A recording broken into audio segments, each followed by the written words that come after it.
kung sasabihin ko sa inyo na di nyo na kailangan ng time machine para maglakbay sa isang ancient country na makalaglag pa nga sa ganda?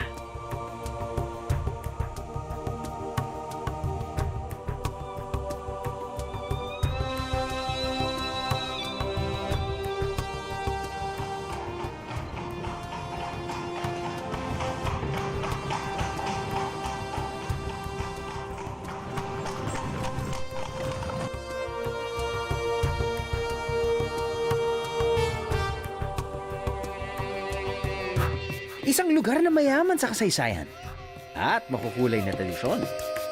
May pinangalan na New Seven Wonders of the World. The second new wonder of the world is Petra. As you can see it, man. Jeez. It's so pretty, it's so beautiful. Isang lugar kung saan matitikman ang pagkain na sinuunang paraan pa ang estilo ng paghahanda.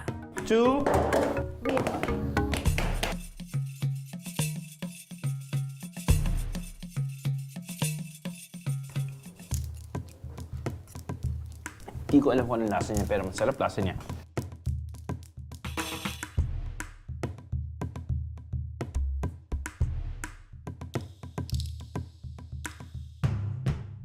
Para sa pangatlong installment ng ating month-long Middle Eastern episodes, tonight we travel back in ancient times para sa isa sa ating anniversary specials here in Jordan.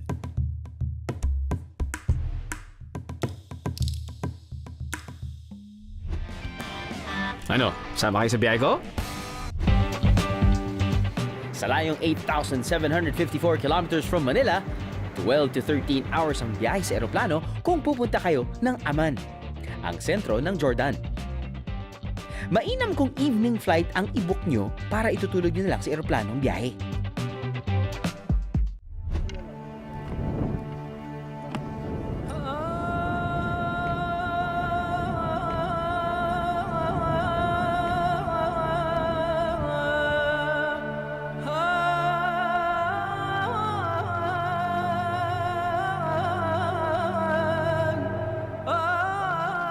Dito sa Jordan, 93% ng mga Jordanians ay Muslim. 7% lang ang ibang reliyon. Kaya bihira ang mga lugar na may reference sa Biblia. Isa na rito ang bundok na to.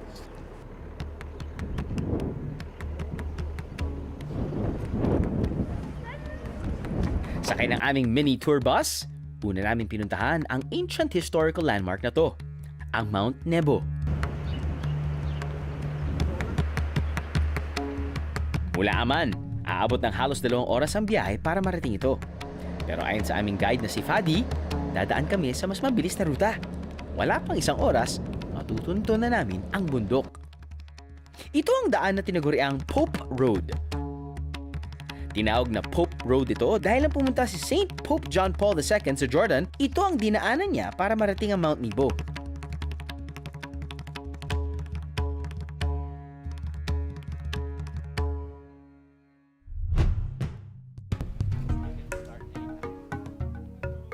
Wala pang 5 minutes sa aming paglalakad patungo sa tuktok, ipinakita sa akin ni Fadi ang tinaguriang Rolling Stone.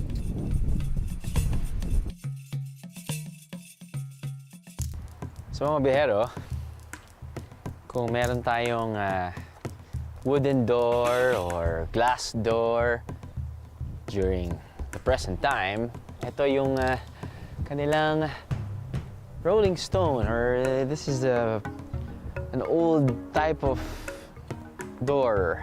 You just have to roll, you push, and then you push it again from the other side to close your house or whatever. Same type of rolling stone na ginamit sa tomb ni Jesus Christ. Up here, believe Moses. At the end of his life, he stood on top of this mountain. God showed him the land of Canaan from the top, according to the Bible. So it's one of the very holy sites in Jordan. Kung akala nyo sa Israel lang may holy sites, dito sa Jordan, ito ang sikat sa mga Kristiyano. Pinaniniwalaan kasi ng mga Jordanians na dito sa tuktok ng Mount Nebo, inilibing si Moses. Pero kung saan eksakto sa bundok, wala raw may alam. Matatanaw din dito mula sa Mount Nebo ang sinabi ng Diyos kay Moses na promised land ng mga Israelites.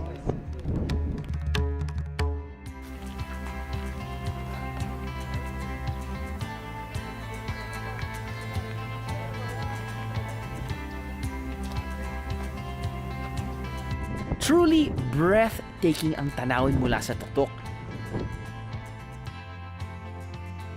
Di ganong kahirap ang lalakarin dahil maayos naman ang sementadong daan. Sa unang location pa lang, para na akong nag-time travel papunta sa panahon ng mga Byzantine at ni Moses.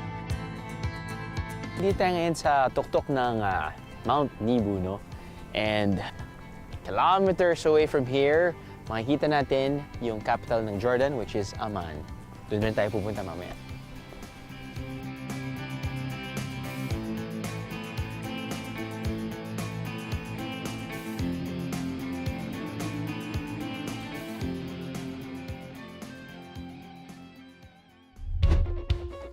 Abangan sa ating biyahe rito sa Jordan. Ibang klaseng gandang lugar.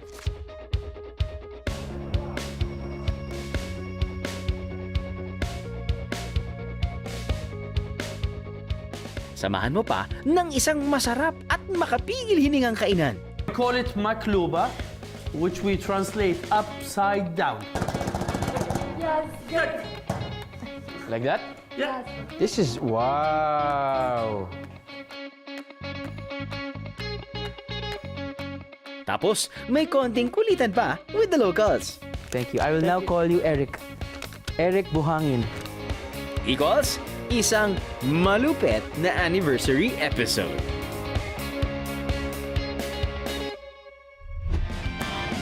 Ano, sama kayo sa biyahe ko? Mga kapuso, nakatanggap ng ilang report ang biyahe ni Drew tungkol sa mga nagpapanggap na miyembro umano ng aming staff. Nais naming ipaalam na laging may kaukulang dokumento at ID ang aming staff at hindi sila naniningil ng anumang kabayaran sa mga lugar na ipinalalabas sa aming programa. Kapag may nais kayong report, tumawag lang sa mga numero na nakikita nyo ngayon o mag-message sa aming Facebook page. Ano, sama kayo sa biyahe ko? Sa halagang 1 Jordanian dinar or almost 65 pesos, malilibot yun ang Mount Nebo. Kung pupunta kayo rito on your own, huwag mag-alala dahil may English-speaking tour guides around Mount Nebo who will show you around. Maganda lang ang tip para sa kanilang mga bihero, whether Jordanian dinar or US dollars.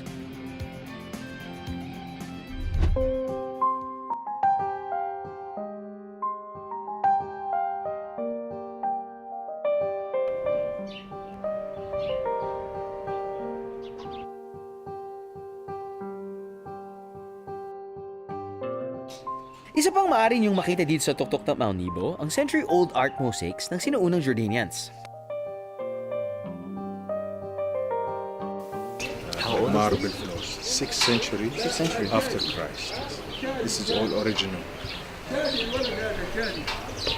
Lots of symbols and lots of. There's a huge one over there. Do they color the stones or it's actually... It's natural. natural Most colors? of them are natural stones. Some will be glazed, but it's mainly natural colors. Lots of symbols. Many of them they have theological meanings. Others will be from the environment that they live, like hunting scenes. Sometimes you see the shepherds, the farmers, the shepherds, and all kinds of animals and birds, as you can see here. And all the mosaics will have inscriptions. This is the art of the Byzantine period, which refers to the Christian period of Jordan. 26 kilometers pababa ng Mount Nebo, dumating kami sa Madaba, isang bayan sa Jordan. Bagamat moderno na rin kung tutuusin, pinagpapatuloy ng Jordan ang sinaunang pamahalaan ng monarchy. Pero dahil may prime minister sila na inihahalal, tinatawag ang kanilang pamahalaan na constitutional monarchy, kung saan magkahati sa kapangyarihan ang hari at ang prime minister. Pero may mga naiwan pa ring mga tradisyon at artworks ang mga naunang monarch ng Jordan mula pa noong 6 AD. Kaya Gaya ng mga mosaic art pieces na to na nagmula pa sa Byzantine period. They are doing copies of these. This is original, but we're gonna show you later on how they make the copies of these and the modern artwork. Okay. Tradisyonal ang estilo ng paggawa na may halong modern art. Ito na ang itsura ng kanilang mosaic art. Ito ang national art ng mga Jordanian. Mula pa noong Byzantine period, nagsimula ang paggawa ng mosaic art mula sa iba't ibang natural stones o tiles. Sa tindahang ito, bukod sa nagtitinda sila ng iba't ibang mosaic art pieces, nagtuturo rin sila kung paano ito ginagawa. Passing on the tradition, ika nga. So, would you like to try it? Sure. Okay. Okay, so this one? This will be difficult. We called it microstone. Microstone. First step, ang pagputol sa bato sa tamang hugis at pagdidikit ito sa ibang mga bato. Hindi basta-basta ang pagdikit sa canvas o tela dahil kailangan ng tiyani para ipwesto ang maliliit na batong ito. Kita nyo naman ang detalye ng ginagawa ng babaeng ito, oh. And then how many years? Try another one. Depends on the size of the stone. Each time the size is smaller, the time will be bigger. Minimum from 1 month to 2.5 months.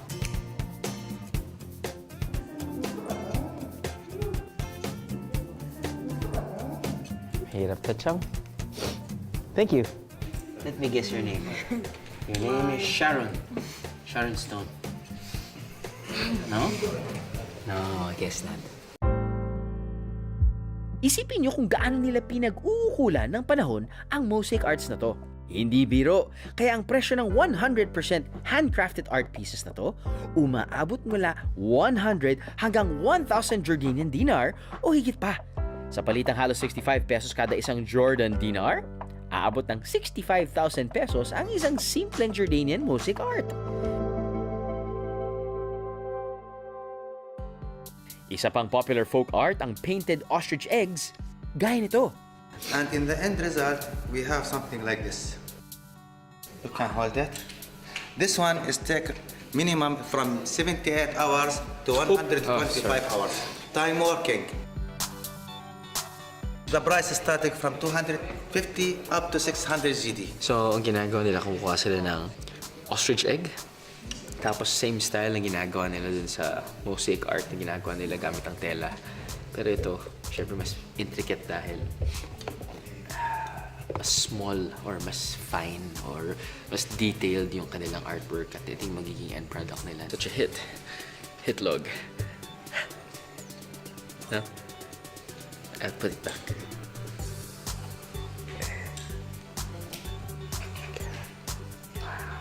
Sobrang exciting to.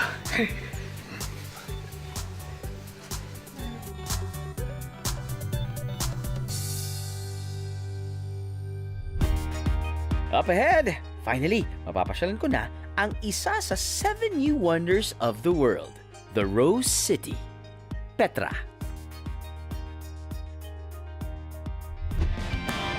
Ano? Sama kayo sa biyahe ko? Mga kapuso, nakatanggap ng ilang report ang biyahe ni Drew tungkol sa mga nagpapanggap na miyembro umano ng aming staff.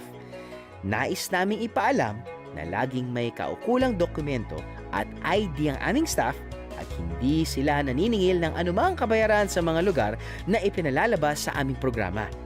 Kapag may nais kayong report, tumawag lang sa mga numero na nakikita nyo ngayon o mag-message sa aming Facebook page. Ano? Sama kayo sa biyahe ko? From the fine Jordanian mosaic art pieces, samot-sari rin na makikita nyo yung pasalubong sa mga tindahan sa sentro ng Madaba. May mga carpet at iba't ibang items dito na mula sa mga Bedouin o yung mga local na tribo na matatagpuan sa ilang bahagi ng Israel at Jordan. Bago mag-shopping, kailangan ko raw muna ma-experience ang isang traditional Jordanian lunch. Sa labas, akalain mo lang na simpleng bahay ito, pero pagpasok mo, house turned resto pala. Family-owned ang restaurant na to. Ang nanay ang nagluluto, ang tatay ang entertainer, at ang kanilang mga anak naman ang servers. Kaya at home na at home ang feeling mo sa kainang ito. Food is already served. Starters only. Looks delicious. Here what we have of Jordanian dishes, things which are prepared at home. Normally we prepare them in this restaurant. When we entered your restaurant, Yeah. we thought it was just an old house. It was very unassuming. And then when we went upstairs and went down here, like, ooh, looks very cozy, very homey. Well, it is a house. It's a 3 generations house that my wife inherited, and then we restored as a restaurant. First generation, which is something like 100 years ago. Second generation, about 60 years ago. And now we have the 3rd generation out of that. So we can accommodate in the 3 generations something like 200 people. Exactly what they do now.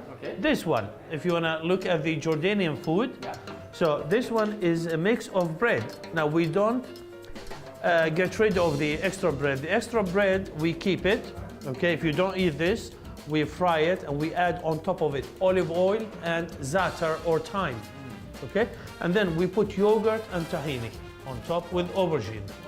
Now that's the popular hummus. Jordanians are very good in recycling.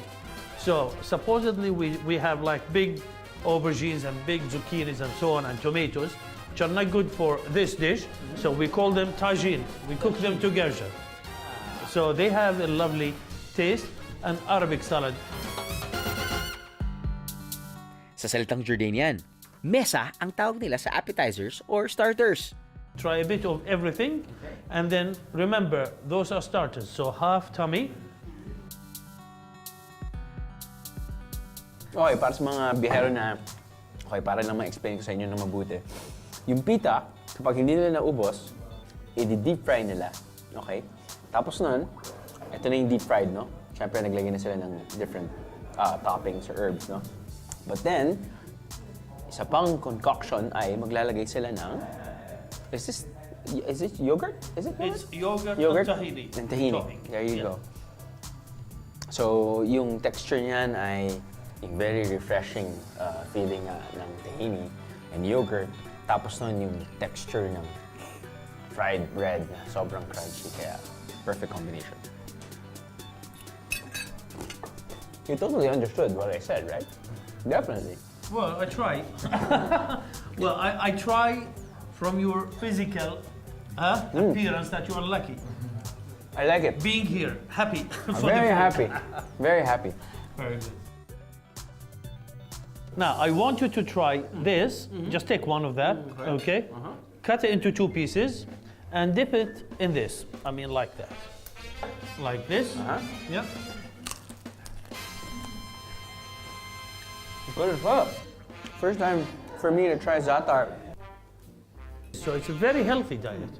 You will not find like quite fat men or women in the street because always there is a balance in our food. Leave some space for the main dish. Huh?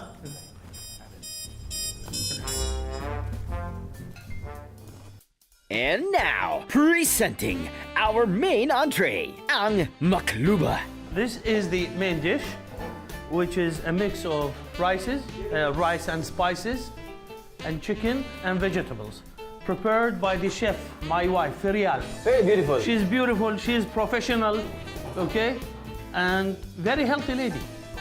So we call it makluba, which we translate upside down. 1, 2.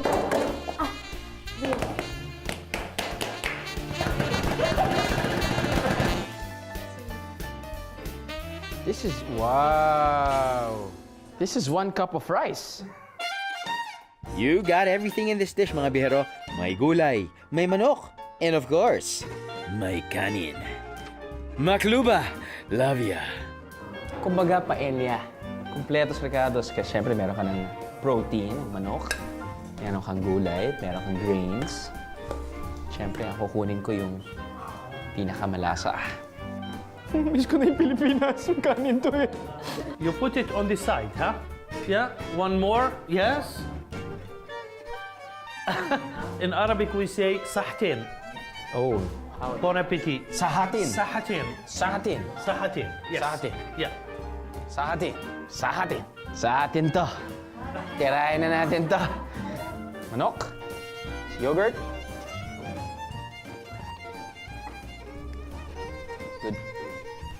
Siyempre, hindi siya lasang paella. Lasa siyang...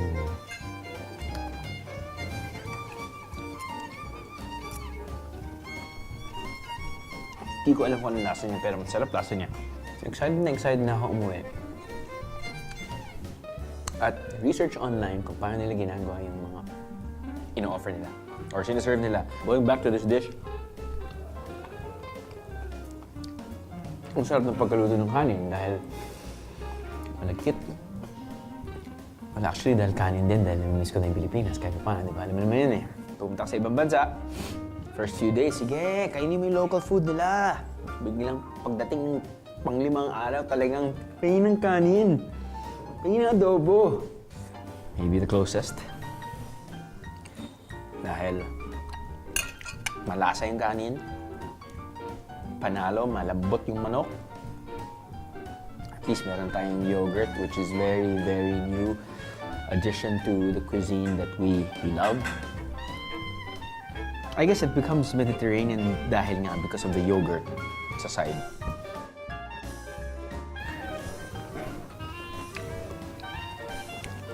Kain tayo?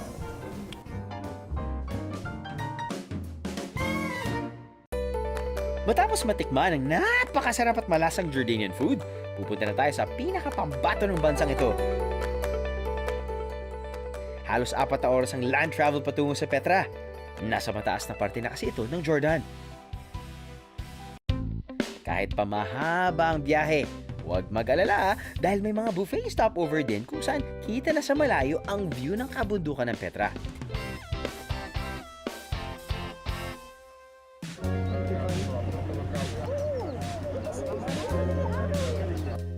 Pero syempre, nothing beats setting foot in the beautiful Rose City. Alright, finally mga biyahero, after a 3.5-hour bus ride from Amman, which is the capital of Jordan, nakarating na rin tayo dito sa Petra. Ito na yung simula ng biyahe natin dito sa UNESCO World Heritage Site. Excited na ako. Ito pa lang sulit na yung biyahe niyo.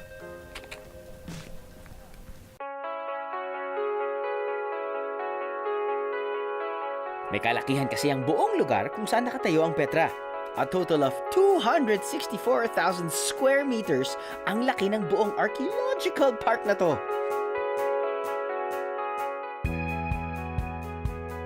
Bukas mula 9 a.m. hanggang 6 p.m. ang park. I suggest mga biyahero na dumating kayo ng maaga para maiwasan ang matalas na sikat ng araw sa tanghali.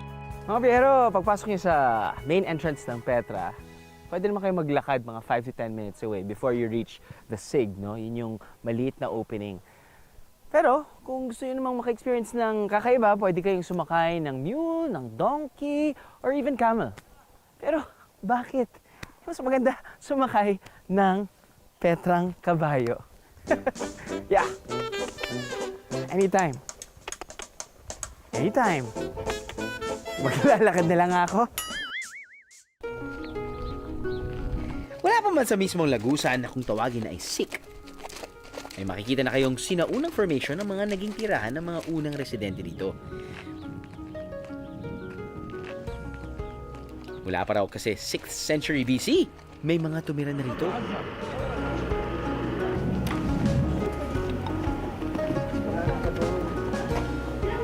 Ang SIG ay isang gorge o lagusan sa gitna ng dalawang bundok papasok sa mismong syudad ng Petra. Ayon sa mga scientist at archaeologist, ang mismong pagkakahati ng bundok na to ay kamangha-mangha rin. So mga bihero, kakapasok lang natin ng tinatawag nilang the SIG. S-I-Q. Isa siyang 2-kilometer gorge carved from itong surrounding sandstone na nakikita nyo, napakaganda. And what's so interesting is that, of course, this is the main gorge or main walkway towards Petra. But pag nakikita nyo sa side, you see water channels. Okay? Yung water channels na yan, diyan dumadaan yung tubig from the springs para meron silang tubig dun sa Petra.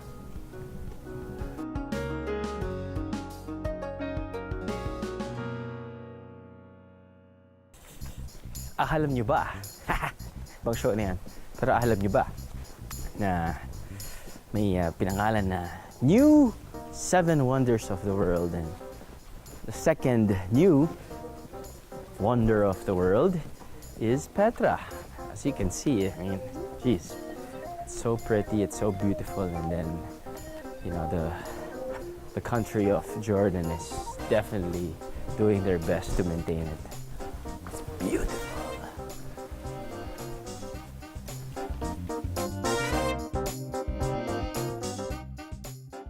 Kahit saan ibaling ang tingin, Instagram-worthy ang view mga biyahero.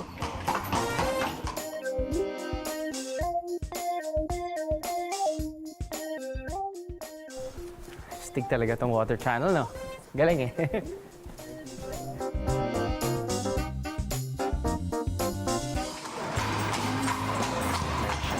Para sa mga hindi kaya ang malalayong lakaran, maaaring sumakay sa mga kalesa at kabayo patungo sa loob ng Petra. Maganda lang ng 20 JD o Jordanian dinar para sa kalesa at 10 JD naman para sa kabayo o camel.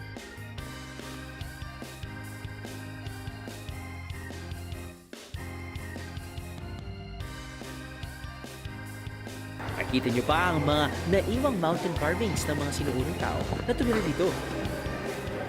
Pero kung ako inyong tatanungin, syempre mas kumpleto ang experience kung kayong maglalakad mula Sik hanggang sa pinaka-highlight ng tour, ang Treasury.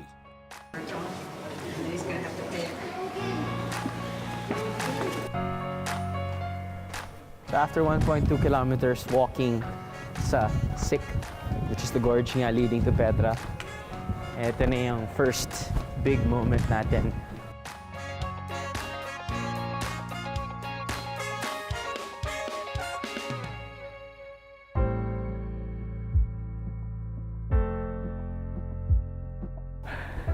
Yun, finally mga biyahero, nandito na tayo sa sinasabi nilang pinakamagandang facade dito sa Petra. No? It's called the Treasury. It's such a gigantic 40 meters high. Mukhang familiar ba sa inyo ang Treasury? Malamang nakita nyo na ito sa ilang Hollywood film. But then again, it's crowned there sa taas with a fern, and apparently sinasabi ng mga locals dito na back in the day, dyan daw iniwan ni Pharaoh yung treasure. Kaya tinawag niya treasure.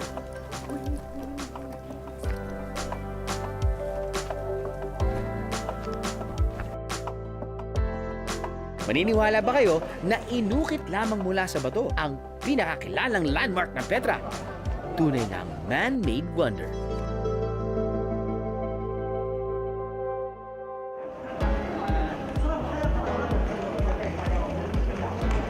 Bukod sa pictures, maaari ka rin mag-uwi ng buhangin mula sa Petra.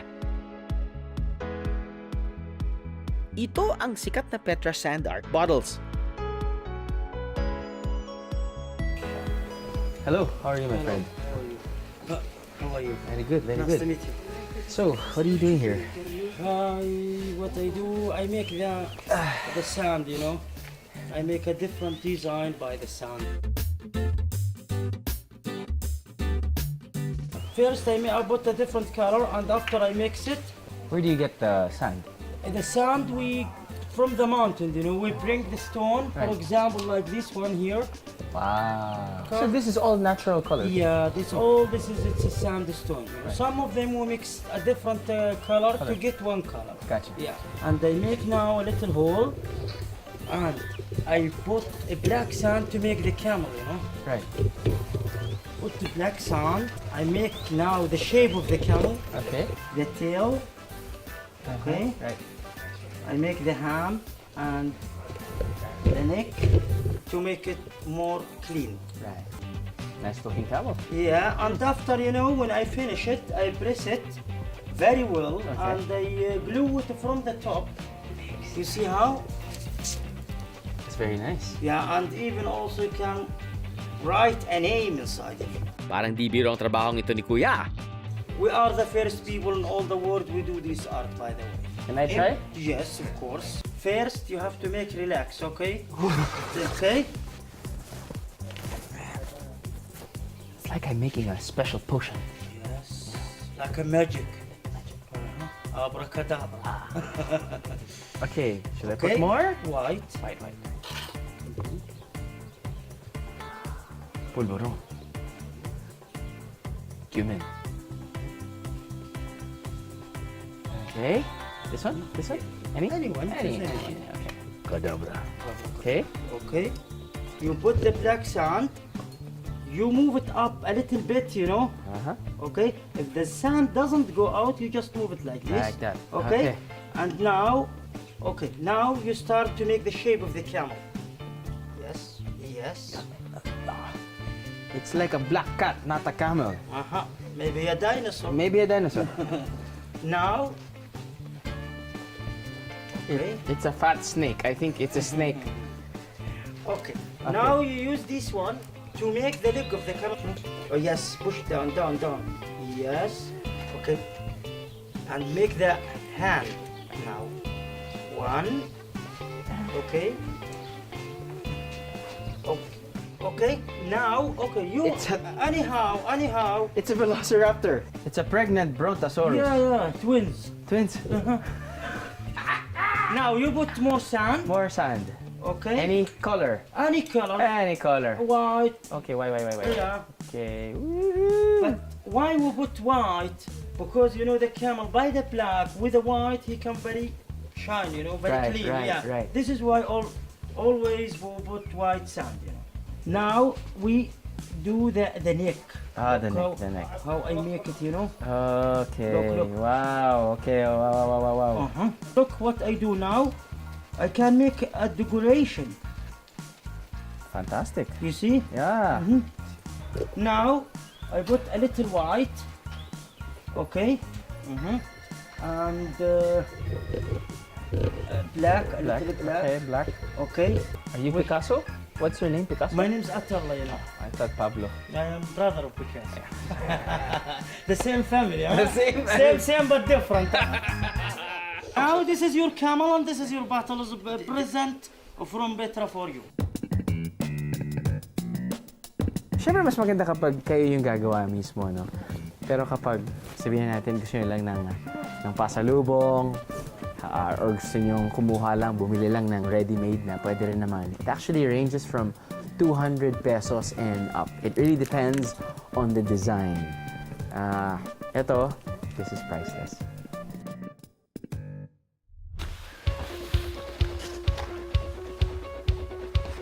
Susunod! Huling arriba na natin dito sa Petra.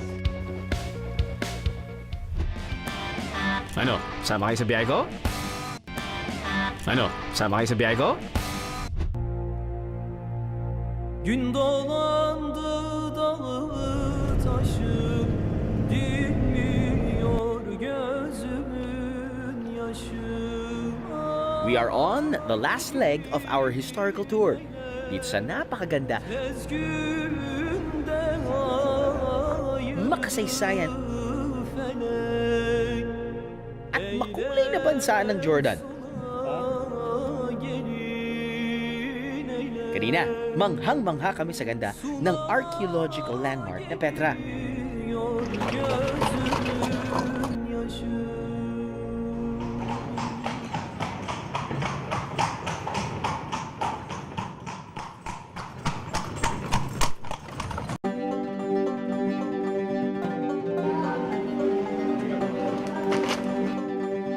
Just imagine, biyeheros, kung gaano nakatagal ang mga mountain formations na to. Gawa pa yan ng mga unang inhabitants dito, ang mga Nabateans.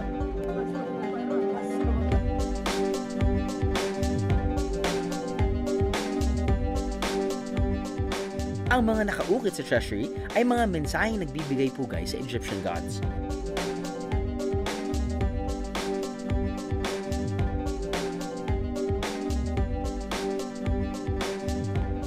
Kitang-kita rin ang iba't ibang fasad ng sinaunang city walls at kalsada rito.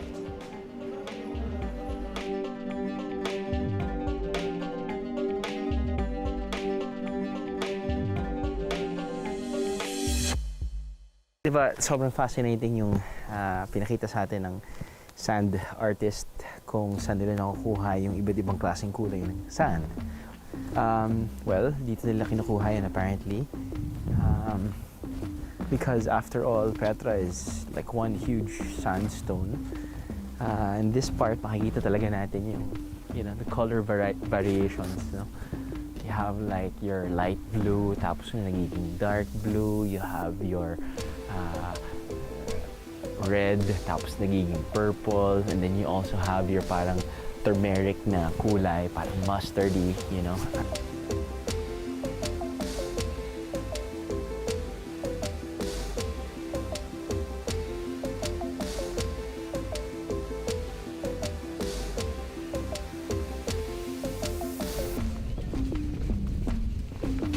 Ito yung itsura ng kanilang tombs. Nabateans, sila yung gumawa ng Petra.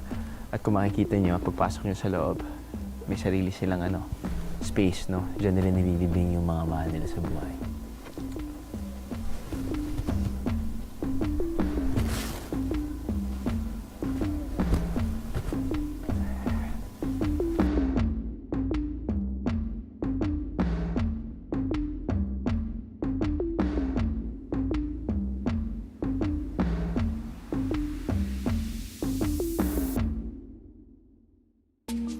Bukod sa mga libingan, mabibisita rin ang 1,000-year-old na amphitheater na to.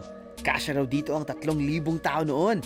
Wow, you can just imagine, way back, may mga ganito na pala. Sobrang astig. Pero di pa raw dyan nagtatapos ang pwedeng magawa sa marvelous location na Petra. Maari rin akyatin ang tuktok nito.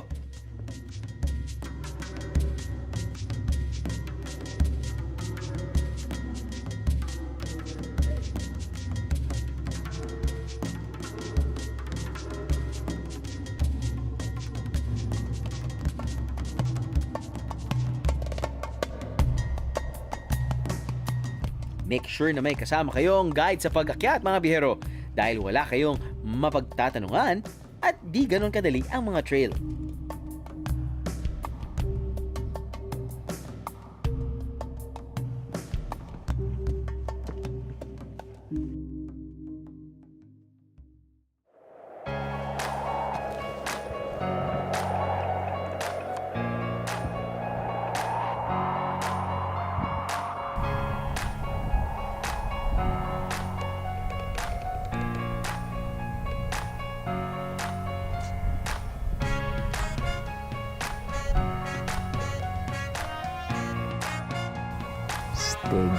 Okay, from the main walkway, pagpasok mo ng Petra, akyatin mo lang mga 1.5 kilometers. It's gonna take you 20 to 30 minutes.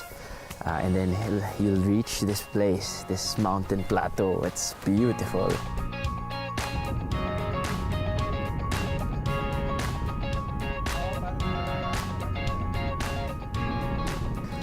It's called the high place of sacrifice, worship. And then from this place, kahit paano makikita mo na yung ancient city down below eh. Makikita mo, marami ng mga opening. I'm sure yun yung mga bahay ng mga tao nakatira dito dati. And it's just... Okay, the 20 to 30 minute walk is definitely worth it. Definitely worth it. This is the ancient city, and that is the modern Petra.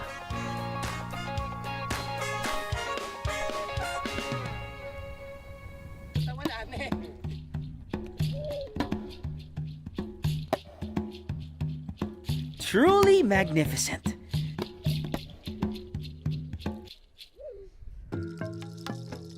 Akalain yung sa tuktok ng bundok na to pa ako'y makakakilala ng isang Bedouin. What's your name? Muhammad. Mohammed. Andrew. You're welcome. How old are you? Me 16. 16? Yeah. And you're a Bedouin? Yeah, we are Bedouin. We live in the cave. You live in the cave? Yeah. Wow. Until now, 25 people live in the cave. Really? Yeah, really, behind this mountain. So you were born here? Yeah, we were born here. Here or there? No, not there. We're born over there, the village. Over there. Yeah, we live there. Well, at least it's a modern village. Yeah, and some in the cave. Ang Bedouin ay isang ethnic tribe na parang mga nomad o walang mga permanenteng tirahan. Kadalasan, matatagpuan sila sa Middle Eastern countries gaya ng Jordan at Israel. Ang karaniwang ikinabubuhay nila ay pagtatanim at pagpapastol ng mga hayop. Dito, isang pribilehiyo ang maging dugong, Bedouin, dahil hindi sila kailangan magbayad ng buwis sa gobyerno. Ang iba sa kanila sa mga bundok na ninirahan at lumilipat lamang ng tirahan kung kailangan. Gaya ni Muhammad, na ang pamilya ay naninirahan sa mga kuweba ng Petra. People still live here within the ancient city or not anymore? No, you know, people who live here, some people who live here, some in the house. Not a lot of people in Petra. Like 35 family all. 35 family. Who live here until now.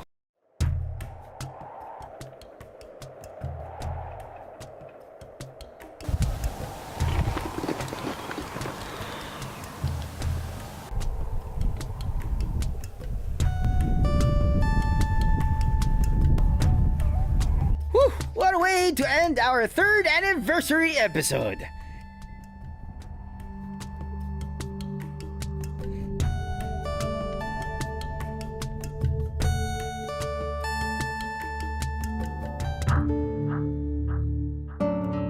Sa aking pagbiyahe sa Jordan, naging malinaw sa akin kung paano nila pinangangalagaan ang kanilang kultura.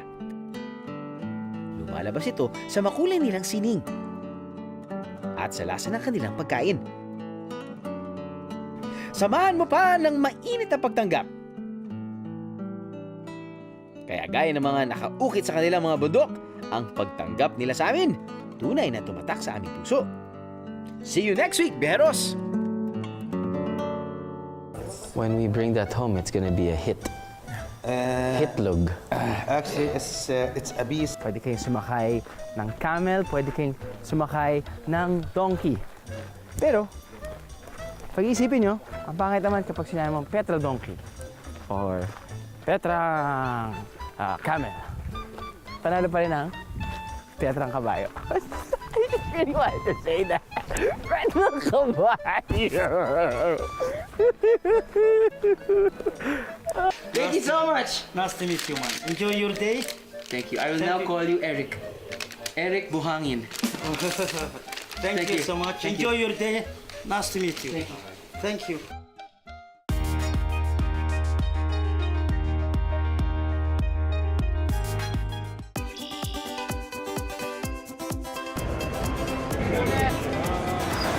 So ito yung downtown Amman. Amman is the capital of Jordan at makikita naman natin para siyang Session Road.